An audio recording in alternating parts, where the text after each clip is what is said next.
Telefono e andiamo a rispondere all'ospite di oggi che è Nicolò Schira. Nicolò, ciao, ben ritrovato. Ciao, ciao a te, ciao a tutti.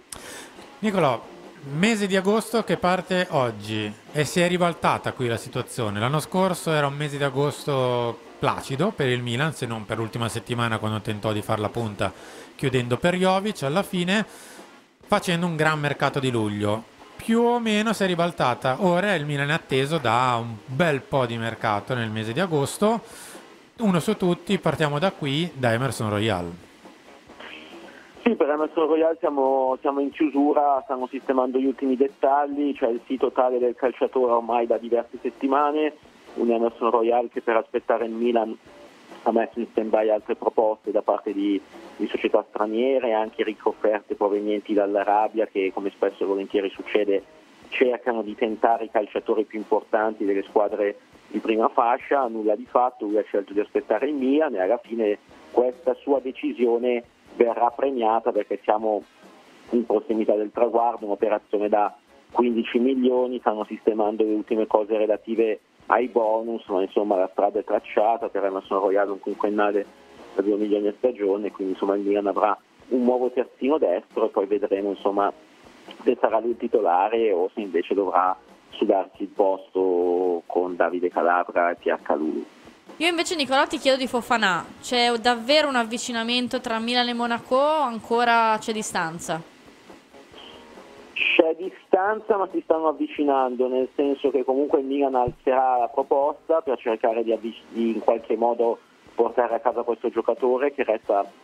ormai la prima scelta, lo è da tempo, il Milan vuole cercare di chiudere per questo giocatore che viene ritenuto quello più ideale, più funzionale per completare la mediana, perché ha fisicità, perché sa fare bene le due fasi, perché darebbe quel tipo di sostanza che il Milan in mezzo al campo dopo gli addii per motivi diversi di Sandro Tonali e di Franceschi ha un po' perso, quindi credo che poi alla fine, avendo il sì del giocatore e avendo il giocatore mantenuto questa linea finora, poi in qualche modo il Milan alzando l'offerta,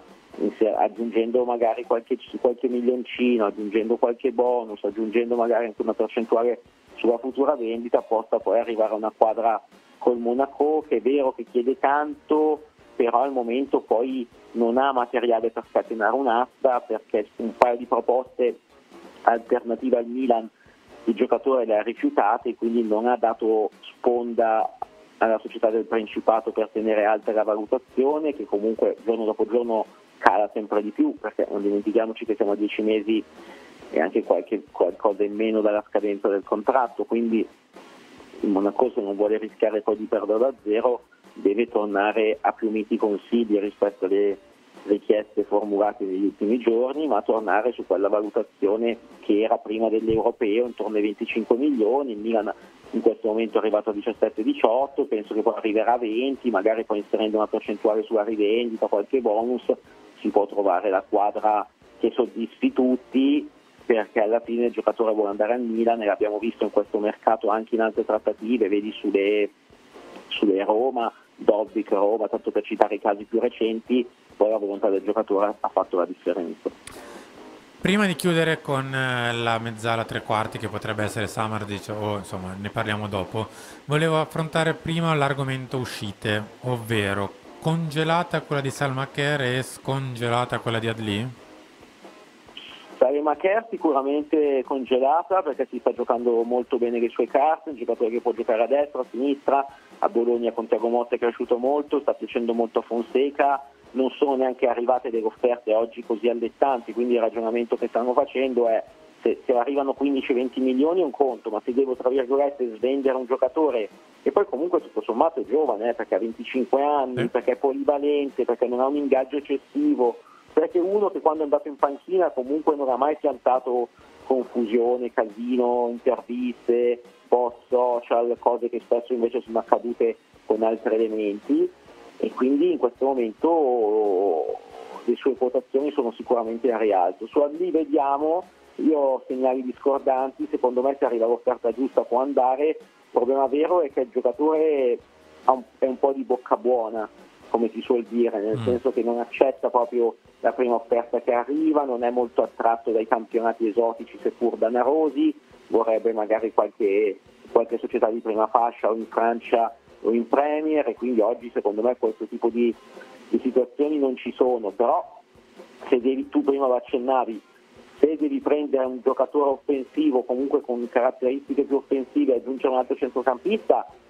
poi alla fine l'iniziato a essere sacrificato è lì, perché alla fine Pobega, per motivi vari, anche per caratteristiche tecnico-tattiche, ma anche banalmente per una questione di il Milan ha pochi italiani eccetera, torna molto più utile ed è molto più prezioso anche a livello, se vuoi, regolamentare eccetera. Quindi io credo che su Adli, se dovesse arrivare la proposta giusta, possa andare. Non è oggi secondo me al centro del progetto, però lui è uno che ha già rifiutato qualcosa in passato, sia gli anni scorsi, quando alla fine giocava pochissimo con Pioli un paio di anni fa, poi rifiutò diverse proposte, e sia quest'estate, quindi trovare l'incastro giusto che lo soddisfi non è così scontato. E poi vabbè, ci sono i vari esuberi come Balloture e Origi, per i quali il Milan sta lavorando per trovare una collocazione al più presto. Se dovesse uscire Adli, credi che l'affare Samardzic possa essere fattibile, oppure un accordo tra Udinese e Milan ad oggi è un po' più complicato?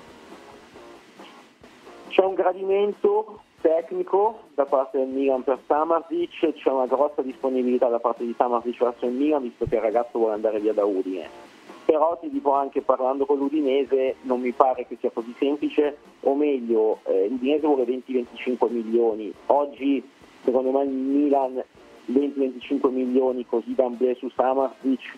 non è voglioso di investirli. Il Milan ragiona su un'operazione magari articolata, con l'inserimento di una contropartita per abbassare la quotazione, quindi fare